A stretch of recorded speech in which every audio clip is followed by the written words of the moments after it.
If you want to change ringtone volume on a Nothing Phone 4a or 4a Pro, then first of all we need to go to settings.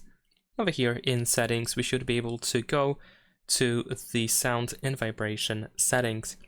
Now in here we can find the ring volume slider, so we can move to the left and to the right in order to adjust the loudness of the ringtone.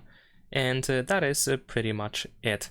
Of course, besides that, you can press volume up or volume down. This allows you to open the media volume panel and the bar on the right side. And if you tap on this arrow here, you should be able to access other volume sliders as well, including the ringtone slider in here. And that's pretty much it. Leave a like and subscribe.